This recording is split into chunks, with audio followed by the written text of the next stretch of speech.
Hello à toi qui regarde cette vidéo. Alors, je vais raconter la suite de l'histoire avec ma nièce. Donc, si tu n'as pas regardé les vidéos précédentes, je t'invite à les voir. La première s'appelle l'inconfort, la nécessité de l'inconfort pour aller mieux et devenir soi-même. La deuxième, c'est d'où vient le nom Bipapillons, de l'activité, donc le nom de l'activité que j'ai créée et qui parle de rentrer dans son cocon pour se métamorphoser et devenir une nouvelle version de soi-même d'ailleurs, une nouvelle version de soi-même. Et la troisième qui s'appelle la nécessité de l'inconfort pour grandir. D'ailleurs, je complète cette vidéo, cette dernière vidéo où je parlais de ma nièce donc, qui avait fait ses premiers pas. Et, et en fait, finalement, jusqu'à avant l'adolescence, on faisait les choses un peu inconsciemment et que après on commence à devenir conscient et se poser des questions de pourquoi, comment.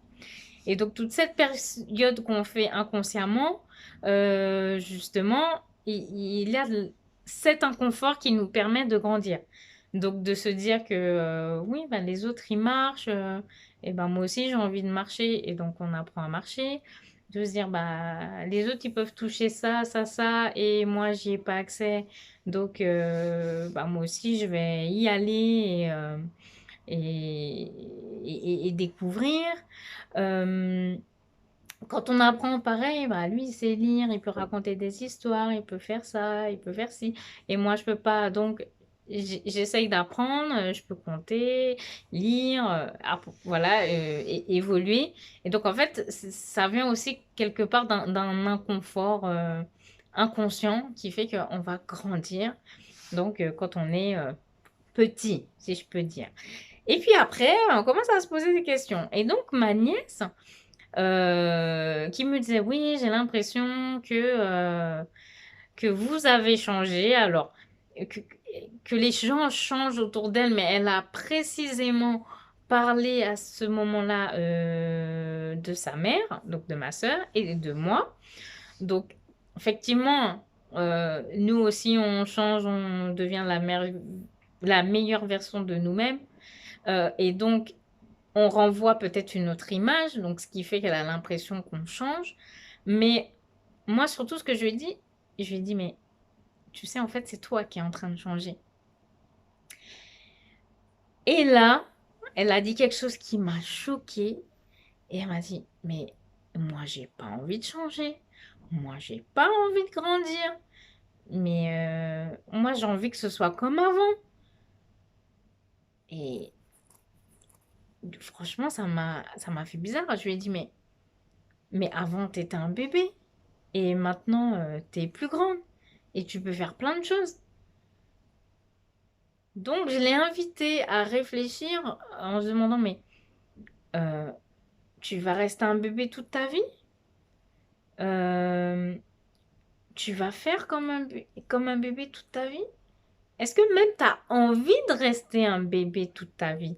Alors, il y avait peut-être des choses qui étaient sympas, qui étaient plus faciles, et que maintenant que tu es grande, on te demande de participer au ménage, de ranger ta chambre, euh, d'aller à l'école toute seule. Donc, oui, alors on impose, certes. Après, on impose quelque part, on lui apprend pour qu'elle puisse savoir faire toute seule plus tard. Donc, jusque-là, c'est pas forcément des choses hyper strictes, à part les règles, être poli, voilà, dire merci, dire bonjour.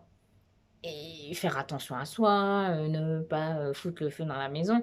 Là, effectivement, c'est des règles qu'on impose, des règles de vie, mais pour le coup, ça, oui, il faut se conformer parce que c'est pour tout le monde pareil.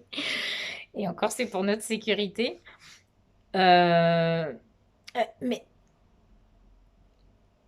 du coup, je lui ai dit vraiment, réfléchis à ça. qu'est-ce que tu trouvais confortable quand tu étais petite? Alors, je ne sais pas si c'est vraiment il y a longtemps ou si c'est là, juste avant qu'elle se rende compte de ce changement-là. Et qu'est-ce que tu trouvais bien et qu'est-ce que tu trouves moins bien? Qu'est-ce que tu trouves de bien que tu peux faire maintenant que tu ne pouvais pas faire avant? Donc, donc je lui ai invité à se poser ces questions-là. Elle m'a dit qu'elle allait réfléchir, donc je vais voir plus tard, je reviendrai vers toi avec bah, ce qu'elle m'a dit, la suite de l'analyse. Mais, euh, mais elle était carrément dans le refus. C'est-à-dire là, c'était un choix volontaire de ne pas grandir, de ne pas évoluer, de rester dans, dans ce qu'elle a connu. Mais est-ce que en vrai, on réussit à faire ça? Je ne suis pas sûre. En tout cas, bon, quand on est enfant, je pense que non. Parce que on est quand même influencé par... là, c'est pas une histoire de se conformer, mais on est quand même influencé par ce qu'on voit, ce qu'on entend. Quand elle va voir que ses copines vont sortir, même si c'est pour aller travailler à la bibliothèque, à travailler à la bibliothèque, des choses comme ça, et que elle, on va lui dire non, bah voilà. Et on va dire, ah non, mais on va lui redire, mais t'es un bébé, toi, donc tu peux pas sortir. Ça va la gêner. Là, il y aura un inconfort. Et là, elle aura envie de grandir. Donc voilà, j'ai essayé de lui faire penser à tout ça et réfléchir. Donc, bah, je nous invite, parce que moi aussi je vais le faire, mais je t'invite à faire aussi ces analyses-là de l'inconfort, ce qui est bien, pas bien. Moi, je parle de nécessité de l'inconfort, mais est-ce que pour toi, tu sens que c'est nécessaire? Est-ce que tu arrives à voir le moment où tu bascules vers une envie de changement? Pour aller mieux, puisque dans la première vidéo, je parlais de mieux être ou de devenir toi-même, de faire les choses à ta manière ou de grandir, apprendre. Voilà, et essaye de faire ce lien-là. Et une dernière chose que je veux rajouter, parce que j'y ai pensé euh, en faisant la vidéo juste avant, c'est que, bah, effectivement, faire un constat, analyser, en tirer le positif pour pouvoir avancer, rebondir dans sa vie, bah, en fait,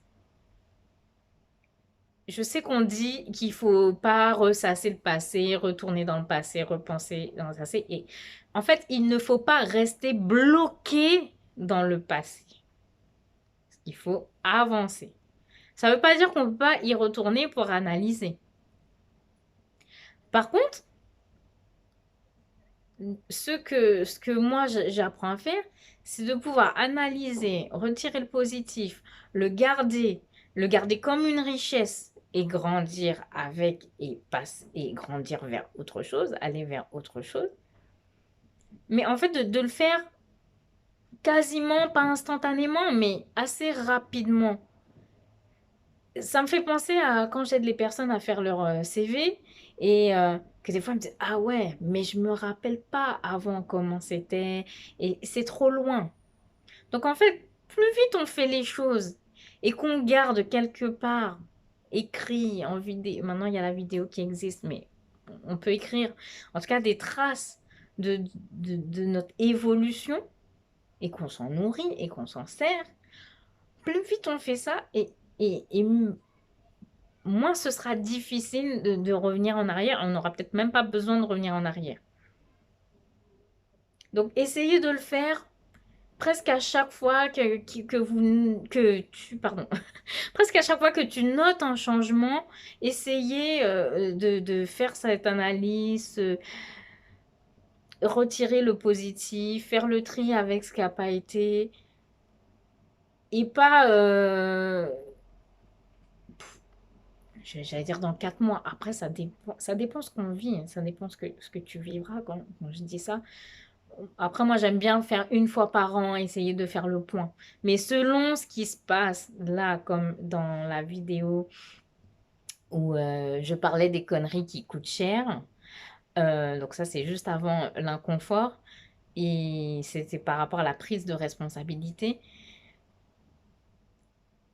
Voilà, j'ai vécu quelque chose et je me suis sentie mal, mais je voulais, ne plus y penser et passer à autre chose. Bah, j'ai fait l'analyse tout de suite. Je me suis pas dit, «Allez, OK, je passe à autre chose, hein, hein».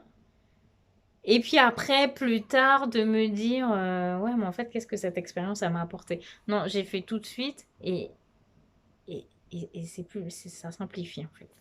Donc c'était juste ça, bah, j'y ai pensé, donc je l'ai partagé et bah, je t'invite à me laisser tes commentaires, dans la vidéo pour qu'on puisse échanger sur le sujet, que tu me donnes ton avis, ton ressenti, comment ça se passe pour toi et bah, tu peux partager la vidéo si ça t'a plu et si tu penses que ça peut aider d'autres personnes. Tu peux aussi t'abonner à la chaîne, comme ça tu verras les autres sujets que je vais aborder prochainement. Et puis réécouter aussi celles qui t'ont plu hein, ou celles qui vont t'aider à peut-être creuser dans ce qui se passe pour toi. Et bah, d'ici là, sème le sens dans ta vie.